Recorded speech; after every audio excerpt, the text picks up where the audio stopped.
Hello everyone, मैं professor Radha Tiwari GS college of commerce Wardha के e learning platform पे आप सभी का स्वागत करती हूँ। दोस्तों, हमारे आज के वीडियो का उद्देश्य है कि हम प्रबंधकीय कौशलों को अगर विकसित करना चाहते हैं, उनका विकास करना चाहते हैं, डेवलपमेंट करना चाहते हैं, तो वो किन प्रणालियों के आधार पे हम कर सकते हैं या किन तरीकों का वहाँ पे आधार लिया जाता है। तो जैसे प्रबंधक को अगर उसके प्रबंधकीय कौशल का विकास करना है तो प्रबंधकीय कौशल का विकास करने की प्रणालियां बताई गई है। उससे पहले हम ये देखते हैं कि प्रबंधक को उसके कौशल का विकास करना क्यों है। तो अगर हमारा व्यवसाय या हमारा व्यापार विपरीत परिस्थितियों से गुजर रहा है तो उस परिस्थिति में आने वाली समस्याओं का छुटकारा करने के लिए हमारे पास यानी कि प्रबंधक के पास कौशल होने चाहिए। अगर हम अच्छी परिस्थिति में है पर हमारे पास आगे जो आने वाला कल है वो कैसा होगा ये हमें पता नहीं है, तो इस अच्छी परिस्थिति को बरकरार रखते हुए भविष्य के लिए भी हमें अच्छी योजनाओं का निर्धारण करना, भविष्य के लिए अंदाज पत्रक तैयार करना, इन सब कामों को ध्यान में रखने के लिए भी बहुत सारे स्किल की जरूरत प्रबंधक के पास होती है। और अगर प्रबंधन की प्रक्रिया हम देखें तो वो कितनी सर्वव्याप्त प्रक्रिया है, तो इस सर्वव्याप्त प्रक्रिया के लिए हम ये कह सकते हैं कि प्रबंधक के पास कौशल होना जरूरी होता है। और अगर कोई कौशल की कमी है तो फिर उस जिस कौशल की कमी है उसके लिए हम वो कौशल विकास करने की प्रक्रिया करते हैं, प्रणालियां उपयोग में लाते हैं। तो वो कैसे हम प्रयोग करके प्रबंधक के कौशल को विकसित कर सकते हैं ये आज हमने देखना है। तो सबसे पहले प्रबंधकीय विकास करने की या प्रबंधकीय कौशल विकसित करने की दो प्रणालियां मुख्य रूप से बताई गई है। अब इन दो प्रणालियों के लिए हम देखते हैं कि कौन कौन सी प्रणाली यहाँ पे बताई गई है। तो प्रबंधक हमारे व्यवसाय के लिए माना गया सबसे महत्वपूर्ण घटक है, ऐसा हम मानते हैं। तो उस महत्वपूर्ण घटक की जरूरत को ध्यान में रखते हुए हमें कौशल में बढ़ोतरी करवानी है और उस बढ़ोतरी के लिए हमें इन रास्तों का यहाँ पे इन रास्तों को अपनाना है या इन प्रणालियों को अपनाना है। तो सबसे पहला है कार्य करते वक्त कौशल विकास और दूसरा है कार्य ना करते वक्त कौशल विकास। अब कुछ ऐसी बातें हो सकती है जो हमें केवल और केवल जब कार्य शुरू है तब ही वह समझ आ सकता है। जैसे अगर मान के चलिए कि अगर किसी को पायलट बनना है, ठीक है, तो कैसे हम विमान को उड़ा सकते हैं ये हमने पूरा मतलब पिक्चर्स में देख लिया, इमेजेस उसकी हजारों इमेजेस देख ली, पूरा थियोरेटिकल नॉलेज हमने देख लिया, सैद्धांतिक पूरा ज्ञान हमारे पास है, लेकिन प्रात्यक्षिक ज्ञान हमारे पास नहीं है कि उसको कैसे किया जाता है। तो फिर इसके लिए क्या किया जाता है कि जब वो पायलट पूरी तरीके से जो हमारा सैद्धांतिक ज्ञान है वो ले चुका है ऐसा हम मान लेते हैं, तो फिर क्या करते हैं, फिर उसको प्रात्यक्षिक देने के लिए हम वो प्रात्यक्षिक ज्ञान देने की कोशिश करते हैं। तो फिर उसको धीरे धीरे जो वहां पे मतलब प्लेन के अंदर आने वाले जो भी विभाग होंगे उनका ज्ञान देंगे, कैसे प्लेन मतलब उड़ाना है वो बताया जाएगा। मतलब ये सब क्या है कि सैद्धांतिक नॉलेज या ज्ञान हमारे पास कितना भी क्यों ना हो, बट जिस चीज के लिए हमें प्रात्यक्षिक की जरूरत है उसके लिए हमें प्रैक्टिकल नॉलेज यानी कि प्रात्यक्षिक ज्ञान ही लेना पड़ता है। और ये कब मिलेगा, जब वर्क चालू रहेगा, तब जब काम चालू रहेगा तभी हम वह चीज सीख सकते हैं। तो इसीलिए यहाँ पर कार्य करते वक्त कौशल विकास मतलब जब कार्य शुरू है तब ही हमें उस समय को, उस अवधि को सही बनाने के लिए या उस अवधि का लाभ उठाने के लिए हम इन प्रणालियों का उपयोग करते हैं। दूसरा ये है कि कार्य ना करते वक्त कौशल विकास मतलब कार्य शुरू नहीं है, केवल सैद्धांतिक स्वरूप में या हम जिसको बोलेंगे थ्योरेटिकल नॉलेज दिया जा रहा है, या जिसमें हम ये कह सकते हैं कि कार्य मुख्य रूप से शुरू होना, यही वहां पे भी सैद्धांतिक नॉलेज ही होगा ऐसा जरूरी नहीं है, पर एक्चुअल वर्क शुरू ही होगा ये वहां पे मुख्य कहा नहीं गया है। मतलब वर्क शुरू ना होने के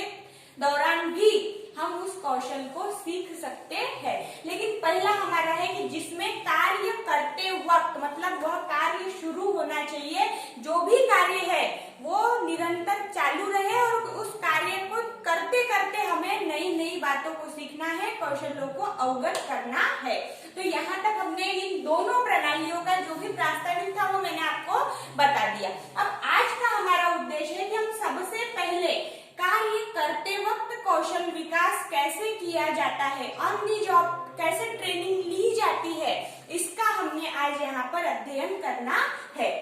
तो सबसे पहला है कार्य में बदलाव की प्रणाली। अब कार्य में बदलाव की प्रणाली करते हुए कैसे कौशल विकास किए जाएंगे, ऐसा आपके मन में एक सवाल आ गया होगा या किसी ने अभी अपने दिमाग में ऐसे मार्क को लाना शुरू कर दिया होगा, ये कैसे हो रहा है, ऐसे कैसे हो सकता है। तो कार्य में बदलाव करके भी कौशल विकसित किए जा सकते हैं। इसका एक अच्छा उदाहरण मैं आपको देती हूँ। सबसे पहले हमें देखते हैं कि प्रबंधक को उसका दृष्टिकोण व्यापक रखना पड़ता है, मतलब वो केवल एक तरीके का, मतलब जैसे अगर विक्रय विभाग का प्रबंधक है तो केवल विक्रय की ही चीजें आनी चाहिए, वो कभी भी क्रय विभाग के बारे में नहीं सोच सकता या विपणन विभाग के बारे में नहीं सोच सकता। ऐसे उसकी छोटी सोच नहीं होनी चाहिए, वो व्यापक दृष्टिकोण से भरा हुआ होना चाहिए। तो जब प्रबंधक व्यापक दृष्टिकोण से भरा हुआ होना चाहिए, ऐसा हम कहते हैं, या होना जरूरी होना चाहिए, तो इस प्रणाली में मतलब हमारा जो ये पहला तरीका है कार्य में बदलाव करने का, इसमें क्या किया जाता है, तो प्रबंधक को विभिन्न अथवा मतलब प्रबंधक को विभिन्न जो डिपार्टमेंट होते हैं, विभाग होते हैं, उनमें कामों के लिए भेजा जाता है। मतलब उसका जो डेजिग्नेशन है, मतलब उसका जो स्थान है, वो जैसे प्रबंधक अगर सिर्फ विक्रय विभाग का प्रबंधक है तो वो विक्रय विभाग में ही काम करेगा, ये जरूरी नहीं है। मतलब वो अपने नाम के आगे विक्रय विभाग प्रबंधक ऐसा नहीं, मतलब वो कभी क्रय विभाग का भी प्रबंधक हो सकता है, प्रबंधक रहेगा, पर उसके जो विभाग है, डिपार्टमेंट्स है, उनमें बदलाव किए जाते हैं और उन बदलाव के अनुसार या उन तबादले के अनुसार, तबादला मतलब ट्रांसफर, कि जहां पर तबादला किया गया, जहां पे उसकी ट्रांसफर की गई, उस विभाग के अनुसार उसको खुद को ढाल लेना पड़ता है और काम करना शुरू करना पड़ता है। तो ये आता है कार्य में बदलाव की प्रणाली के तहत। और इसमें फिर प्रबंधक को भिन्न भिन्न अनुभव आते हैं, विभाग के अनुसार अनुभव तो आएंगे ही आएंगे, जैसा विभाग वैसा अनुभव। फिर ऐसे अलग अलग अनुभवों के आधार पे प्रबंधक अपने कौशलों को विकसित करते जाता है। अगर हम इसमें देखें कि कार्य में बदलाव की प्रणाली में हम कौन सा उदाहरण ले सकते हैं, तो इसका एक जिंदा उदाहरण मैं आपको देती हूँ अभी। अब जिंदा उदाहरण मतलब जो आपने रोजमर्रा की लाइफ में देखा होगा। तो आप हमेशा, अब कभी कभी ऐसा होता है कि अपने मम्मी की जो जमा किए हुए पैसे होते हैं वो लड़कियां बैंक में डालने जाती है, या पापा के पैसे निकालने या डालने लड़का लड़की दोनों भी बैंक में जाते हैं। तो कभी कभी जो व्यक्ति कैशियर के सीट पे बैठा हुआ होता है, हम पहली बार या 2 महीने पहले जब गए थे तो वो व्यक्ति हमें कैशियर के सीट पे दिखाई दिया। उसके बाद 2 महीने बाद हम फिर बैंक में गए तो अब हमें वो लोन डिपार्टमेंट में दिखाई पड़ता है। फिर उसके बाद हम अगर और जाते हैं कुछ दिनों बाद तो वो हमें इंक्वायरी के सेक्शन पे बैठा हुआ मिलता है। मतलब वहां पर कैसा है बैंक में कि जो, अब इसमें किसी ने भी अन्यथा ये नहीं लेना है कि मैम मैनेजर भी ये सब क्या काम करते बैठता है, कि मैं कैसा उनका डिपार्टमेंट बदल होता है ये आपको बता रही हूँ। ये जो हमारे प्रबंधक है, ये एक कंपनी के अंतर्गत, मतलब क्रय विक्रय विपणन वित्त ऐसे जो विभाग होते हैं इनके प्रबंधक अलग, और बैंक में मैनेजर एक ही होगा। वहां पे मैनेजर उठ के कैशियर पे इस पे नहीं बैठेगा। मैं सिर्फ आप लोगों को संकल्पना समझ आए कि बदलाव क्या होता है, उसके लिए बैंक का उदाहरण दे रही हूँ, ठीक है। तो बैंक में जैसे अब मैंने बताया कि कभी वो कैशियर के सीट पे होता है, कभी वो लोन डिपार्टमेंट में आपको बैठा मिलेगा, कभी इंक्वायरी सेक्शन में आपको बैठा मिलेगा। तो इससे क्या हुआ, मतलब अगर वो केवल और केवल कैश काउंटर पे बैठता, कैशियर की जगह पे बैठता, तो उसकी वहां पे एकस्वाधिकार, मोनोपोली जिसको हम बोलते हैं, वो वहीं पे बैठा है, वो कोई को आने नहीं देगा, वो ही कैशियर बना रहेगा। वैसे ही लोन डिपार्टमेंट वाले अपने आप को बहुत होशियार समझेंगे कि जो मतलब किसी को कन्विंस करना होता है वो सिर्फ हमारे पास ही वो मतलब कौशल है, वो बाकी कोई नहीं कर सकता, तो बैंक वालों को मेरी जरूरत है ही है। ऐसा मतलब लोगों को भी एक ऐसा गलतफहमी हो जाती है जिसके चलते कि मेरा काम कोई और नहीं कर सकता। तो उनका जो यह गलतफहमी का दौर बढ़ता जा रहा है, उसको कम करने के लिए अक्सर बैंकों में ये प्रणाली यूज की जाती है कि आज तू कैशियर है, कल तू लोन डिपार्टमेंट पे होगा, परसों इंक्वायरी के सेक्शन पे भी हमको वो मिल सकता है। और अगर बैंक के जो अलग अलग डिपार्टमेंट होते हैं उन डिपार्टमेंट में भी हमको वो व्यक्ति दिखाई दिया जाता है। कभी कभी ऐसा होता है, मतलब हम जब कभी कभी जाते हैं बैंक में, ये अक्सर होता है उनके रोजमर्रा के रूटीन में कि आज वो अगर यहाँ है तो कल किसी दूसरे जगह पे होगा। तो इससे क्या हुआ, अब वो जो संबंधित व्यक्ति है वो कुछ दिन तक कैशियर था, मतलब वो कैशियर का काम भी कर सकता है। कुछ दिन तक उसको लोन डिपार्टमेंट पे भेजा, मतलब लोगों से सीधा वार्तालाप करके उनको कन्विंस करने की प्रक्रिया भी उसके द्वारा की जा सकती है और लोन देने का जो काम होता है वो भी वो सीख लेता है। उसके बाद उसको इंक्वायरी डिपार्टमेंट में बिठा दिए हम लोगों ने, तो ऐसे में सीधा जनसंपर्क अधिकारी बोल के वो वहां पर काम कर रहा है। मतलब एक ही व्यक्ति को हम अष्टपहलू व्यक्तिमत्व जिसको बोलते हैं ना, कि एक ही व्यक्ति में बहुत सारे कौशल है और वो हर काम को करने के लिए लायक है, ऐसा जब होता है तो उसको हम अष्टपहलू व्यक्तिमत्व बोलते हैं। और वही चीज बैंक में हर मतलब जो उनका कर्मचारी होता है बैंक का, उसको तैयार करने के लिए बैंक की प्रणाली में उपयोग में लाई जाती है। मतलब क्या हुआ कि बदलाव जो हो रहा है जगह का, उन जगह के बदलाव के कारण वहां पर किसी का एकस्वाधिकार नहीं है। वो जगह पर सभी लोग हर जगह का आनंद ले रहे हैं, कभी कैशियर है तो कभी कुछ है तो कभी कुछ है। इससे क्या हो रहा है कि हर एक व्यक्ति के मन में सहकार्य की भावना है कि आज मैं यहाँ हूँ तो कल मैं भी वहां हो सकता हूँ, तो अगर उसको कोई दिक्कत आ रही है तो मैंने वो सॉल्व करनी चाहिए। मतलब कहीं ना कहीं सहकार्य की भावना वृद्धिगत होती है और जो व्यक्तिगत संघर्ष होते हैं, जैसे मैं ही कैशियर बन सकता हूँ, तू तो मेरा काम कर ही नहीं सकता, ऐसा वो बोल नहीं सकता। मतलब वहां पे व्यक्तिगत संघर्षों के लिए बहुत कम जगह बचती है और जो एक अपनेपन की भावना होती है, मिल के काम करने वाली भावना होती है, टीम वर्क वाली बात होती है, वो वहां की जाती है। और ये किसके कारण हो रहा है, कार्य में बदलाव की प्रणाली, क्योंकि एक ही कार्य पर वह टिके है ही नहीं कि वो ही करना है करके, तो इसीलिए वह कर सकता है, मतलब करते हैं वहां पे और कार्य में बदलाव ला के प्रबंधक के कौशलों में हम वृद्धि कर सकते हैं या बढ़ोतरी कर सकते हैं। अभी इस एग्जाम्पल को आपको अपने प्रबंधन की इससे जोड़ना है। जैसे क्रय विभाग का प्रबंधक, उसका ट्रांसफर या उसका तबादला कहाँ किया जाएगा, विक्रय विभाग में। विक्रय विभाग के प्रबंधक को वित्त विभाग का भी कैसा क्या काम किया जाता है वो देखने के लिए भेजा जा सकता है। तो इसीलिए कार्य में बदलाव की प्रणाली का उपयोग करके कार्य करते वक्त, और ये सब चीजें कब हो रही है, कार्य करते वक्त, मतलब जो कार्य चल रहा है वो चल रहा है और एक्चुअल वर्क करते करते हम एक डिपार्टमेंट से दूसरे डिपार्टमेंट में जाके खुद के कौशलों में वृद्धि कर रहे हैं। तो सबसे पहला कार्य करते वक्त की बात होनी चाहिए, तो वो यहाँ पर सेटिस्फाइड हुई पहली कंडीशन की हाँ कार्य चालू है और बदलाव किस स्वरूप का होता है या कैसे बदल के साथ हमें खुद को बदलना पड़ता है, ये हमने पहले एग्जाम्पल से देखा या पहले पॉइंट से देखा। उसके बाद सेकंड क्या है, कनिष्ठ मंडल। अब ये कनिष्ठ मंडल क्या होता है, तो जो बहुत बड़े उपक्रम होते हैं उन बड़े उपक्रमों में निर्माण होने वाली समस्याएं भी बड़ी बड़ी होती है। इसीलिए विभिन्न विभागों में से, मतलब बहुत बड़े उपक्रम में अनगिनत विभाग भी होंगे, तो उन विभागों में से हम व्यक्तियों का चयन करते हैं और उन विभागों के अंतर्गत आने वाली समस्याओं से छुटकारा पाना, या फिर हम जिसको बोलेंगे कि इन समस्याओं के लिए जो हल हमें निकालने हैं वो कैसे किया जाए, समूह रूप से काम करने की भावना में वृद्धि लाना, इन सब बातों के लिए यह मंडल कार्यरत होता है। जैसे अब हर विभाग से हमने चुनिंदा लोगों को वहां ले लिया और फिर वो अपने विभाग को वहां पे उस विभाग का प्रतिनिधित्व कर रहे हैं, रिप्रेजेंट कर रहे हैं अपने विभाग को, तो उनके विभाग की कठिनाई, उनके विभाग की तकलीफें, उनके विभाग की अच्छाइयाँ, उनके विभाग की स्ट्रॉन्ग पॉइंट क्या है, ये सब वो व्यक्ति वहां पे बताएगा। और फिर एक दूसरे की बात को सुन के या एक दूसरे के कार्य का जो भी भार है वो बांटने के लिए मुख्य रूप से कनिष्ठ मंडलों का यहाँ पे निर्माण किया जाता है, ऐसे हम देखते हैं। तो फिर कनिष्ठ मंडलों में होता क्या है, तो जो लोगों का हमने चयन किया है उन लोगों को हम, जैसे अगर किसी एक डिपार्टमेंट में निरंतर वहां पे मुश्किलें आ रही है और किसी एक डिपार्टमेंट में निरंतर सफलता हासिल की जा रही है, तो फिर वो मुश्किल आने वाला या तकलीफें आने वाला डिपार्टमेंट वाला व्यक्ति देखेगा कि सफलता पाने वाले के क्या उसका कार्य करने की क्या तरीका है, क्या कार्य प्रणाली उपयोग में लाई जा रही है, तो ऐसा मैं करूँ तो होगा क्या, मतलब समस्याओं से छुटकारा पाने के लिए, हल निकालने के लिए, वहां पे टीम वर्क वाली भावना साबित करने के लिए मुख्य रूप से कनिष्ठ मंडलों की स्थापना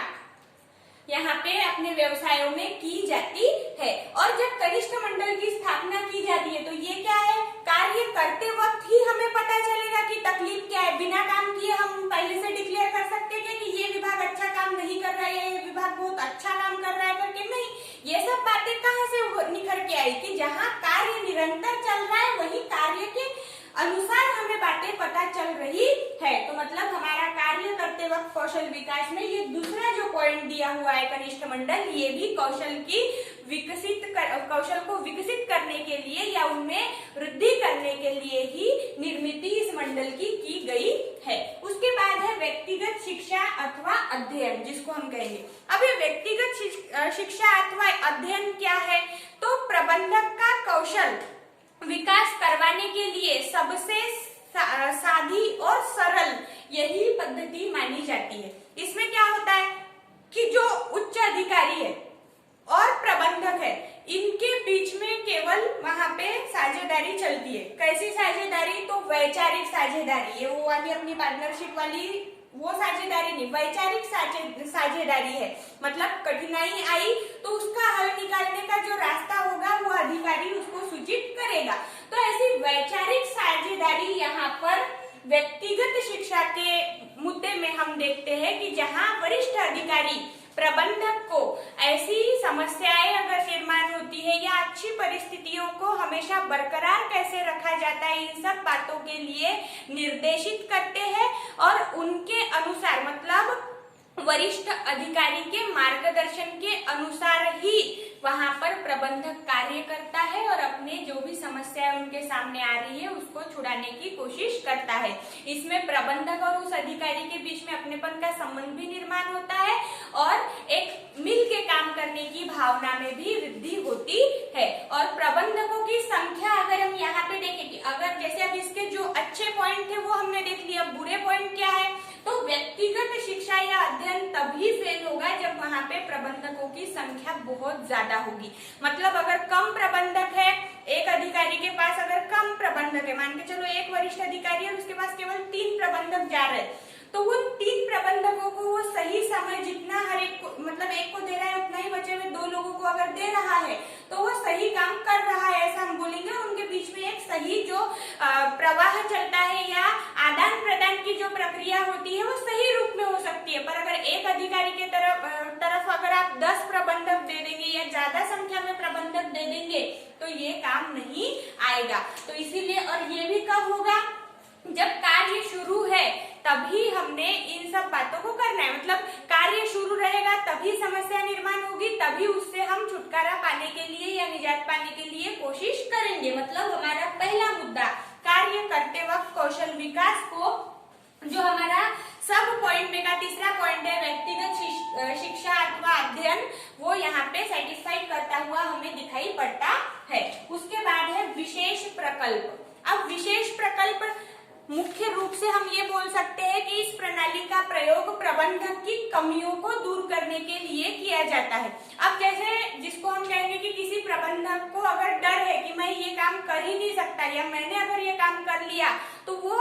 बेशक गलत ही होगा, तो उसका ये जो डर है ये निकालने के लिए उस पे वो जिम्मेदारी भरा हुआ काम सौंपा जाता है, जिसको हम विशेष प्रकल्प कहते हैं। कि जैसे हम अगर एग्जाम्पल लेना चाहे तो जो विक्रय विभाग का प्रबंधक है, उस विक्रय विभाग के प्रबंधक को अगर हम अंदाज पत्रक बनाने का अथवा उसके नियंत्रण का काम सौंप देते हैं तो प्रथमदर्शी उसके लिए वो काम थोड़ा सा हमें ज्यादा जोखिम वाला दिखाई पड़ता है, लेकिन बाद में फिर कैसा होगा कि उसने वो काम अब उसको विशेष प्रकल्प के रूप में दिया गया है तो उसको वो काम करना जरूरी हो चुका है। तो ऐसी स्थिति में हो सकता है कि वह काम जो वो काम करता था उसके तुलना में भी अच्छा कर सकता है। इसीलिए विशेष प्रकल्प भी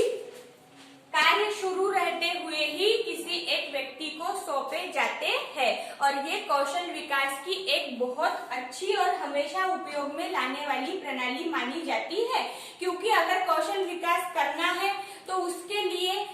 जो मतलब रिस्क होती है वो रिस्क उठानी ही पड़ेगी और जो रिस्क उठाएगा वो ही आगे रिवॉर्ड पाएगा। इसीलिए विशेष प्रकल्प का यहाँ पर हम देखते हैं कि कौशल का अगर हमें विकसन करना है या वृद्धि करनी है कौशलों में, तो प्रबंधक को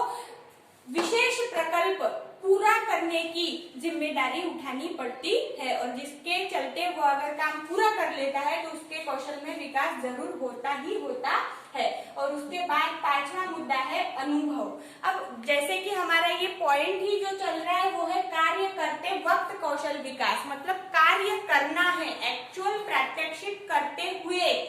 हमें अपने स्किल डेवलप करने हैं। तो कार्य करते हुए जब कौशल विकास किया जाता है तो जरूरी नहीं होता कि हर बार हम जो काम करने निकले हैं या जिस काम को करने का जिम्मा हमने अपने सर लिया है वो पूरा होगा ही होगा। कभी कभी उसमें गलतियां भी हो सकती है, जैसे अभी हमने विशेष प्रकल्प में देखा कि ये हमने खुद पे खींच ली हुई एक जिम्मेदारी होती है या किसी वरिष्ठ ने हम पे थोपी हुई जिम्मेदारी होती है हमारे जो हमारे कौशल है उसको विकसित करने के लिए। तो इस परिस्थिति में हर बार वो खुद के मन से तैयार हो ये जरूरी नहीं होता, और जब ऐसी नई चीज हम करने जाते हैं तो उस नई चीज में कभी कभी गलतियां भी हो सकती है। तो उन गलतियों से हमें केवल सीखना होता है और दोबारा हम वो गलतियां नहीं दोहराएंगे, ऐसा हमें खुद से एक खुद का मतलब वादा करना होता है, और उन अनुभवों का आधार लेके कौशल विकास करने की प्रक्रिया करनी पड़ती है। तो अगर हम ये बोले कि कार्य करते वक्त कौशल विकास करने के लिए जितने भी हमने 5 पॉइंट यहाँ पे देखे, इनमें सबसे जरूरी है अनुभव,